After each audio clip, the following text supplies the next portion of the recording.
Bonjour, je m'appelle Juliette Présidi, j'ai 29 ans. Alors moi je suis issue de la promotion GEA de 2012, donc ça fait maintenant 10 ans que je suis diplômée. J'ai fait un bac général et à l'issue de mon bac, j'avoue que je ne savais pas du tout dans quoi me lancer. Je ne savais pas du tout quelles études j'avais envie de faire, ni quel métier j'avais envie d'exercer. C'est vrai qu'à 18 ans, c'est assez stressant de devoir choisir et c'est pas une période facile de choisir la poursuite d'études. Moi, j'ai choisi le DUT GEA parce qu'on me l'avait conseillé, je m'étais beaucoup renseignée à l'époque. J'avais besoin d'être cadrée, c'est-à-dire que j'avais pas envie d'aller à la fac parce que j'avais peur que la fac soit trop justement qu'on ait trop de liberté dans le travail. Moi, j'avais besoin d'un cadre un peu strict et qu'on me pousse entre guillemets à travailler. Donc la fac pour moi, justement, c'était pas pour moi. Et ensuite, on m'avait conseillé le DUT GEA en me disant que c'était professionnalisant, qu'il y avait des bons professeurs, que c'était vraiment une bonne formation. Donc j'y suis allée vraiment sans trop savoir ce qui m'attendait. J'ai eu l'occasion de faire un stage de fin d'études à travers ce DUT GEA. Ce stage, il m'a vraiment permis d'intégrer en fait cet environnement professionnel qu'on ne connaît pas encore quand on a 18 ans et de commencer à acquérir cette maturité professionnelle qui nous sera demandée plus tard pendant de longues années. Le stage m'a aussi permis de valider mon intérêt pour les ressources humaines dans lesquelles j'ai travaillé un petit peu plus tard. Grosso modo, du DUT GEA, ce que j'en retire, moi, c'est que c'est une formation qui est vraiment professionnalisante, c'est un très très bon socle de formation. Moi, honnêtement, peut-être 80% de la formation technique, des éléments techniques que j'utilise aujourd'hui dans mon travail au quotidien, je l'ai appris à GEA. Donc ça me sert vraiment, vraiment beaucoup. Et ce que j'en retire surtout, c'est qu'on est très entouré en fait. Honnêtement, ça n'a pas été facile pour moi. J'avais beaucoup de problèmes, notamment en compta, j'avais des lacunes et c'était pas faute de travailler, mais j'avais beaucoup de mal. Et on m'a pas lâché. C'est-à-dire que les profs étaient là, je me souviens à l'époque, il y avait même des cours de soutien compta le samedi matin.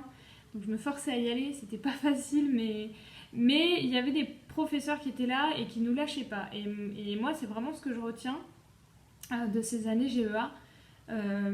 C'est qu'on nous a pas lâchés et du coup moi j'ai rien lâché non plus et donc ce qui m'a permis d'être diplômée et puis de pouvoir continuer mes études. Donc je trouve que c'est vraiment un bon socle de formation. Le contenu est très intéressant, il y a beaucoup de travaux de groupe, le cadre aussi est super. Donc moi j'en retire que du positif. Suite à ça en fait donc je suis partie voyager pendant un an. Au passage, je le conseille à tous les étudiants qui peuvent partir voyager. C'est vraiment, vraiment important. Aller un peu découvrir le monde et ça, c'est une chose importante. Et à l'issue de ça, en fait, j'ai intégré l'IAE de Grenoble. J'ai fait un master management, entrepreneuriat et conseil aux PME. Donc à l'IAE de Grenoble, j'ai eu l'occasion de faire beaucoup de stages en entreprise, pratiquement tous les ans, des stages de 4 mois, 5 mois, 6 mois. Et ça, c'est hyper important. Vraiment, si j'ai un conseil à donner, c'est multiplier les stages que vous pouvez faire en entreprise parce que ça vous permet de valider ce qui vous plaît, mais aussi ce qui vous plaît pas. Et puis vraiment d'acquérir cette maturité qui est essentielle. Et puis à l'issue de ça, donc je suis d'abord partie quelques années dans de la veille stratégique, dans des groupes de ressources humaines. Et ensuite, j'ai eu la chance de pouvoir m'orienter vers un domaine qui me plaisait beaucoup, c'était l'accompagnement à la création d'entreprises. Donc accompagner des entrepreneurs à monter leurs projets et à créer leur entreprise. Donc j'ai travaillé au sein du réseau BGE pendant plusieurs années dans le nord de la France.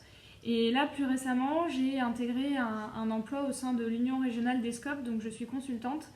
Et mon rôle, c'est de promouvoir et d'accompagner les projets collectifs de création, de reprise ou de transmission d'une entreprise ou d'une association au cours des différentes étapes jusqu'à la concrétisation du projet et l'immatriculation de l'entreprise sous forme coopérative en fait.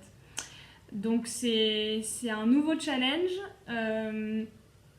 qui est très très riche et donc je suis consultante sur l'Isère et les Deux-Savoies et plus globalement sur la région Auvergne-Rhône-Alpes.